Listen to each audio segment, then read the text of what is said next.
بسم اللہ الرحمن الرحیم، السلام علیکم ورحمۃ اللہ وبرکاتہ۔ تو آج کی جو میری ویڈیو ہے اس کا جو میں نے عنوان چنا ہے وہ ہے جی اللہ کا خوف۔ تو میرے بہن بھائی، جو اللہ کا خوف جو ہے نا، یہ بہت بڑی نعمت ہے۔ اللہ تعالیٰ نے قرآن کے اندر جو ہے نا وہ انسان کو دونوں موضوعوں کو جو ہے نا دونوں ٹاپکس کو ڈسکس کیا ہے، یعنی جنت کا لالچ، اپنی نعمتوں کا لالچ دیا، اور اللہ نے جہنم کا خوف، یعنی جنت کا لالچ اور جو جہنم کا خوف ہے، یہ دونوں چیزیں پیرالل چلی ہیں۔ یہ دونوں ٹاپکس جو ہے نا یہ قرآن میں پیرالل چلے ہیں۔ اللہ نے جنت کا لالچ جو ہے وہ دیا کہ باقاعدہ طمع کا لفظ ہے قرآن کے اندر، طمع، یعنی ہم جانتے ہیں کہ طمع کا مطلب کیا ہے۔ طمع کا مطلب ہے جی لالچ، جو میرے بندے ہیں وہ جنت کے لالچ میں جو ہے نا وہ میری عبادت کرتے ہیں۔ دوسرا جہنم کا خوف ہے کہ وہ ڈرنے والے ہیں، وہ اللہ سے ڈر جانے والے ہیں، وہ اللہ کا خوف کھانے والے ہیں، وہ اللہ کی خشیت اختیار کرنے والے ہیں۔ تو جہنم کا جو خوف ہے میں سمجھتا ہوں کہ آج کے دن، آج کی اس ایرا میں، اس وقت میں، جبکہ فتنے جو ہے نا وہ ہر جگہ پر ہمارے گھروں میں، ہمارے کمروں میں، ہماری تنہائیوں کے اندر جو ہے نا وہ موجود ہے، تو اس لیے جنت کا لالچ تو جو ہے نا وہ بہت مشکل ہے کہ جنت کا لالچ آپ کو برائیوں سے اور آپ کو جو ہے نا بے حیائی اور برے اعمال سے روکے۔ تو یہ جو جہنم کا خوف ہے اسے بانٹنا چاہیے، اسے دل کے اندر جو ہے نا وہ پیدا کرنا چاہیے۔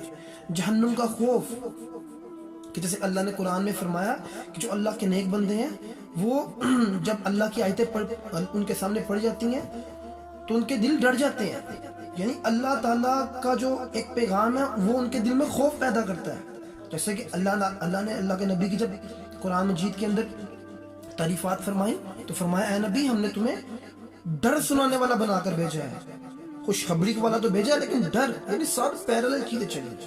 تو خوف کمانا بہن بھائی بہت ضروری ہے آج کی نوجوان نسل کے لیے۔ خوف کا جو بانٹنا جو ہے نا، ان کے اندر خوف بانٹا جائے، ان کو جہنم کی ہولناکیوں سے ڈرایا جائے، انہیں اللہ تعالیٰ کے قہر سے ڈرایا جائے۔ ادروائز اگر ہم اس ٹاپک کو یعنی اس طرح لے کے چلیں گے کہ اللہ تعالیٰ کا جو ہے نا وہ انسان کو جنت کا لالچ اور اللہ کی نعمتوں کا، کیونکہ ہم انسان، آج کا انسان جو ہے نا فطری طور کے اوپر ڈر سے زیادہ بچتا ہے ایز کمپیئر ٹو جو ہے نا اس کو نعمتوں سے یا اس کو بینیفٹ سے نوازا جائے۔ تو یہ خوف کمانا اس لیے تو بہت ضروری ہے۔ اب نفس کی کشمکش سے کیسے بچا جائے؟ نفس کی کشمکش یہ ظاہری سی بات ہے کہ جب تک آپ اپنی زندگیوں سے ان اعمال کو، ان چیزوں کو جب تک آپ باہر نہیں نکالیں گے تب تک آپ اپنے نفس پہ قابو پا ہی نہیں سکتے۔ جب نوجوان نسل کہتی ہے جی ہم اپنی اصلاح کیسے کریں، ہم کیسے برائیوں سے بچیں، ہم کیسے جو ہے نا اپنے آپ کو پاکیزہ کریں، تو دوستو سب سے پہلی بات تو یہ ہے کہ آپ کو اپنی تنہائیاں پاکیزہ کرنی پڑیں گی۔ اب تنہائیاں پاکیزہ کیسے ہوں گی؟ تنہائیاں پاکیزہ اس طرح ہوں گی جب آپ کوشش کریں گے اپنی تنہائی کو پاکیزہ کرنے کی۔ جب آپ کی تنہائیوں، جیسے کہ ایک حدیث ہے، میں اس کو سناتا ہوں، تو جب میں نے یہ حدیث فرسٹ ٹائم سنی تو میرے روح کام کی۔ آپ یقین کیجئے کہ واقعی میں ہمارے نزدیک تقوی کا تو عجیب و غریب کنسپٹ بنا ہوا ہے جی، نماز پڑھ لی، روزہ رکھ لیا، حج کر لیا، جی کام سارے ڈن ہو گئے۔ اللہ کے نبی نے فرمایا کہ میں تمہیں اس جماعت کے بارے میں نہ بتاؤں کہ وہ قیامت کے دن جب آئیں گے تو ان کے پاس جو نامہ اعمال ہے وہ تہامہ کی پہاڑیاں، ان کے برابر نیکیاں ہوں گی، یعنی وہ روزے، زکوٰۃ، حج، رات کو تمہاری طرح عبادت گزار بھی ہوں گے، یعنی عبادت کرنے والے بھی ہوں گے، لیکن اللہ ان کی نیکیاں مٹی کی طرح اڑا کر بکھیر دے گا۔ تو صحابہ نے پوچھا، یا رسول اللہ یہ کون لوگ ہیں؟ تو آپ نے فرمایا یہ وہ لوگ ہیں کہ جو اپنی تنہائیوں کو پاکیزہ نہیں رکھتے، اپنی تنہائیوں میں اللہ کی حدیں توڑنے والے ہوتے ہیں۔ تو آپ دیکھیں نا، آج کے نوجوان کو میں صرف ایک سمپل فارمولا دیتا ہوں۔ آپ دیکھیں کون سی ایسی چیز ہے جو آپ کے نفس کو متحرک کرتی ہے، یعنی آپ کے نفس کو جو ہے نا وہ ڈیزائر کی طرف ابھارتی ہے۔ میں بتاتا ہوں آپ کو، سمپل بات یہ ہے، کیونکہ میں نے جب ان چیزوں کے اوپر قابو کیا، ان کے اوپر جو ہے نا میں نے اپنی دسترس حاصل کر لی، تو مجھے اپنے نفس کے زور کو توڑنے میں مدد مل گئی۔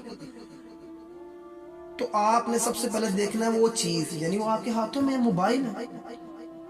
موبائل ہو گیا، انٹرنیٹ کی جو ہے نا وہ اویلیبلٹی ہوگی، لیپ ٹاپس ہو گیا آپ کے، یہ تمام چیزیں ہیں یہ متحرک کرتی ہیں. اور دوسری بات یہ کہ آپ ان تمام چیزوں کو جب یوز کرتے ہیں آپ اوپن کیجئے.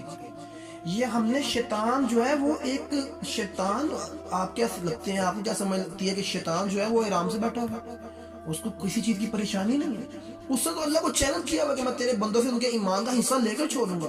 تو ہم نے، ہمارا جو دشمن ہے وہ شاطر بھی ہے، چلاک بھی ہے، انٹیلیجنٹ بھی ہے. تو آپ نے انٹیلیجنسی دکھانی ہے اس کے سامنے. دیکھیں آپ کے موبائل کے پاسورڈز ٹوٹ جائیں، وہ نہیں لگنے چاہیے. کوئی ایسا جو ہے نا وہ سیکرٹ فولڈرز نہیں ہونے چاہیے. اوپن ہو، کوئی ٹینشن ہی نہیں ہے. لیپ ٹاپ یوز کریں اوپنلی کریں، کھلے ویب میں کریں. ٹھیک ہو گیا. اس کے بعد پھر جب یہ کشمکش پیدا ہوتی ہے تو قرآن مجید کی یہ ایک آیت کہ جب اللہ تعالیٰ نے فرمایا کہ جب شیطان ان کے دل میں، جو ایمان والے ہیں، جب شیطان ان کے دل میں کوئی وسوسہ ڈالتا ہے تو وہ چونک جاتے ہیں.